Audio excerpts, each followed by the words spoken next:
Welcome to Straight Six Fan. I'm Grant Tommy, helping you build your hot rod and your confidence without a ton of money. And today it is all about trying to tie up loose ends on Project Low Fairmont to try to get basically almost everything done, getting this motor back together, aside from putting that rebuilt carburetor on the intake manifold. Because I still need to rebuild the carburetor in the first place, and kind of just want to take my time doing that and focus on that. So we are trying to get all the little piddly things done on the car so that we can rebuild the carburetor over the week, slap it on, and hopefully maybe do a fire up next week. I don't know.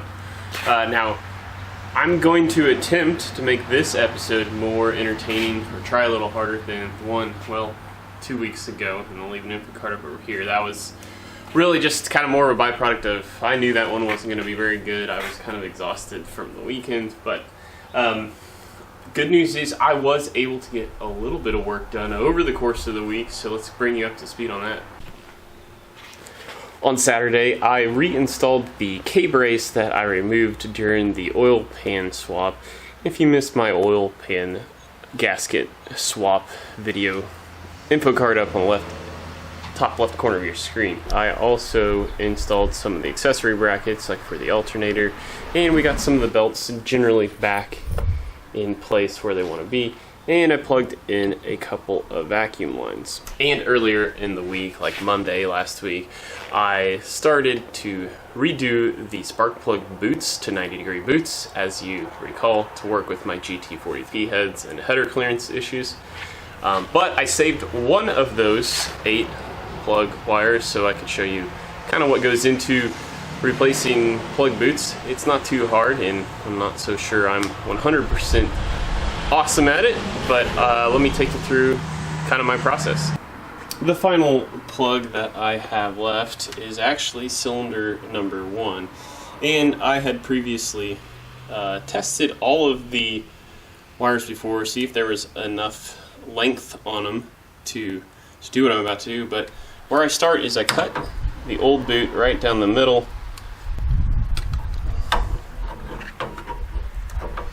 kind of separate the old boot from the wire itself, because as you can see, we end up with a lot more wire length to play with. From there I use, well, I don't have a true wire cutter, so I just use my needle nose pliers. Get as close to the old metal connector as I can and cut the wire there.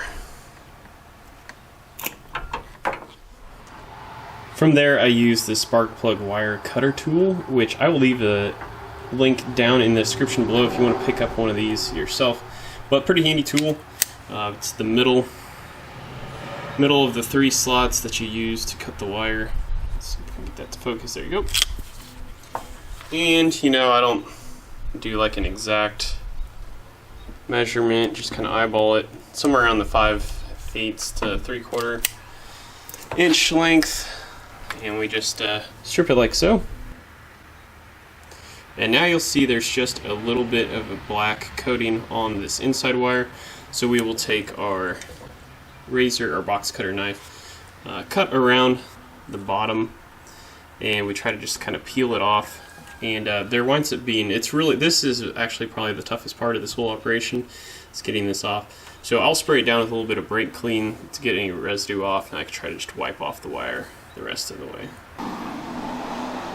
Next, with the metal connector that came with the boot kit, you simply kind of fold your wire back over, fold it over and kind of slide it through the connector like so, because you're trying to obviously get the metal to conduct on that part of the wire.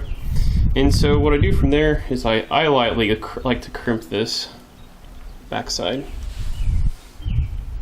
first with my needle nose pliers, just to kind of get it just to barely snug up. That allows me to come back through with this tool, and I want to make sure that these bottom 2, there's kind of 2 points on the semicircle, are touching the metal, and then start to do the crimp. If you're not straight on the metal, you'll really start to distort what that clip wants to do.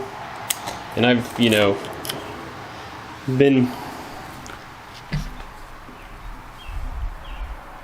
kind of like so, whereas digging in like this is probably a little bit better.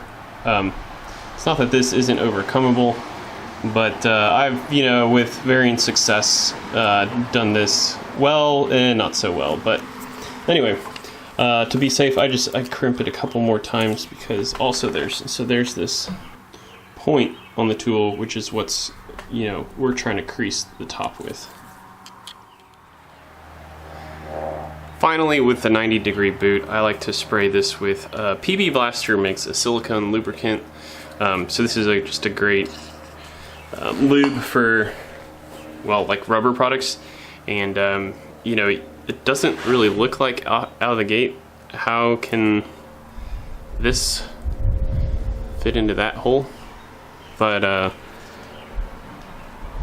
it's really not too bad. Now, on some of these, there's a little rubber flap that you gotta get it to push through, and it usually does. Sometimes it makes a really satisfying sound. But this one we're through, and voila. We now have a 90-degree boot on both sides. I've actually found the factory one that was on the distributor side actually is a little bit tighter than the new one I bought. So I'm inverting these, putting the new one on the distributor and using this at the header side. Anyway, so there's that. Our next objective is sliding in header gaskets for the headers. We're going to start with the driver's side first, because we aren't exactly out of the woodwork on the passenger side yet, and I'll explain why later. So anyway, let's get done what we can get done now. There are no indications which side is supposed to be block side versus manifold, but I'm going to go ahead and guess all of the convex shapes should go on the outside, so they will flatten as you push against it. So that's what we're going to do. We're just going to slide that in.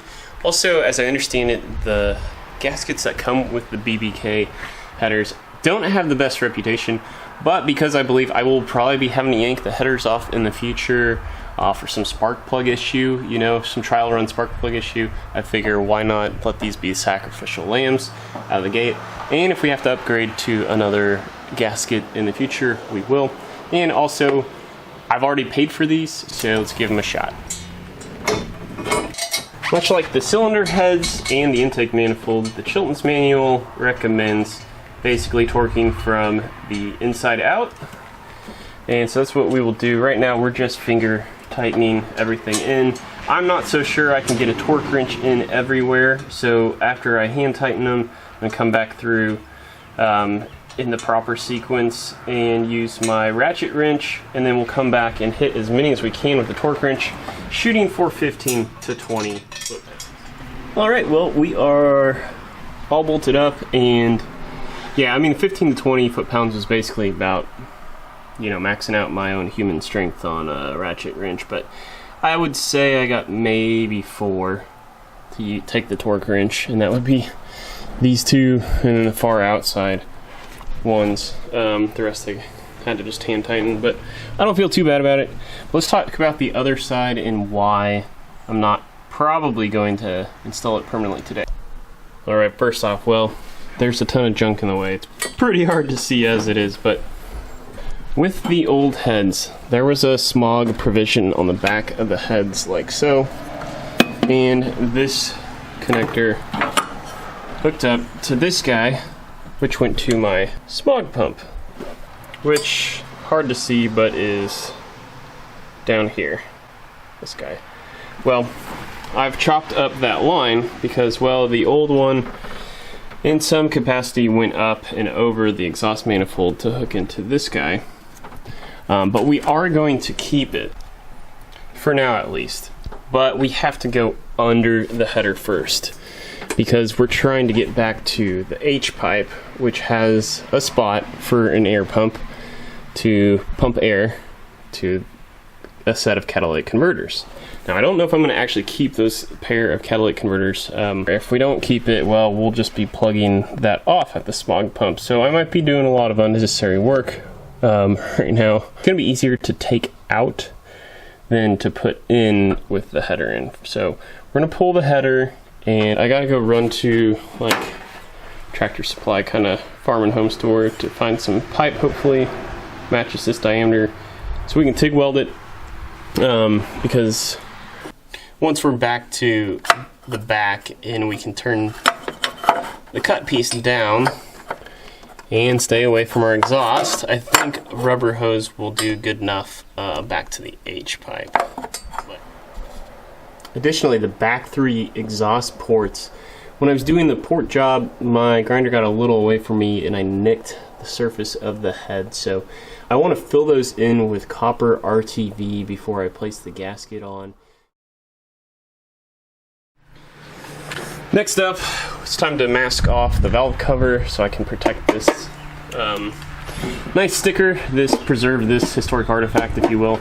As you know, I bought the wrong color of Ford blue. This is more of like your traditional for like your 60s era Ford blue, but whatever, that's okay. So we're gonna mask this off and we're gonna paint both valve covers. That way it can dry while we start doing other things.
Okay, there we are.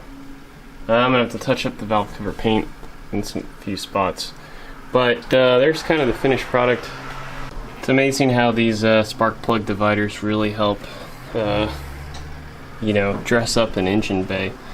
They were on here with the car originally, so I always have been in my bag of fasteners for the valve covers. Now, did want to give a shout out. I won't do it quite yet because this gentleman's about to launch his own YouTube channel, so I will save the shout out for then to get traffic drawn his way. But that guy's a big time follower of mine, both on YouTube and Instagram, but has stepped up to the plate to provide spark plug boot covers. Those, you know, basically the same material that heat wrap is, header wrap is, like this stuff. That I used on the Rat Rod radio flare, but they're just little kind of collars that slide over, so we will be putting those on whenever they come in the mail. So a complete freebie. Huge thanks and gratitude to that gentleman, and hopefully when I get those, maybe his channel will be live, but we'll give him a shout out then, and I'll direct you guys over to his channel when he goes live. But move on over to the passenger side again, as we discussed. We're just gonna probably punt on the air pump pipe continuance project, however you want to say it, until probably tomorrow. I'll probably get going on tomorrow. And so yeah, we still have the header to install over here after we get that done. And I didn't quite torque down the valve covers on this side, just in case when it comes time to put the headers on, I decide, you know what, getting the valve cover out of my way is going to be advantageous. So didn't quite torque those down, although they are a steel spine rubber gasket. So you know, I don't really feel bad, especially they only want you to torque it down to like 7 foot-pounds on the valve covers. So I don't really, you know, I'm not too worried about taking the valve covers on and off multiple times and like losing integrity of my gasket. But because I have the opportunity, I'm just going to half-ass it now.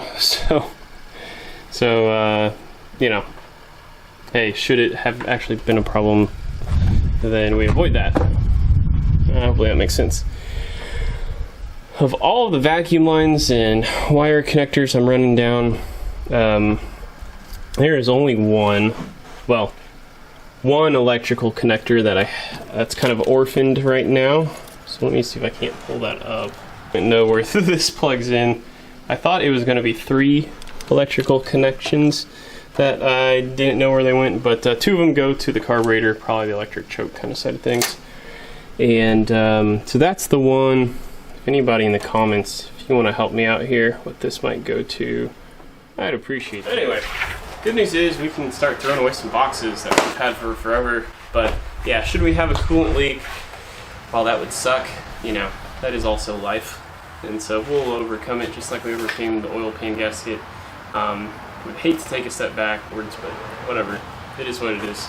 Like I said, this is entry-level hot rodding. This is me doing a lot of these things for the first time, so we shall see. Otherwise, guys, thanks for tuning in. Like, comment, share, subscribe, whatever you want to do. As long as you do one, it really helps me out. If you want to help me out further, I would suggest considering picking up a straight 6-fan Pistons tee or my 3060s 198T. Link to my Spreadshirt store down below. Otherwise, that's going to do it for this episode. If you really are left hungry wanting more, go check out one of these 2 videos kind of recapping where we've come on Project Low Fairmont in this wild goose hunt of the GT40P head swap. Until next time, peace out.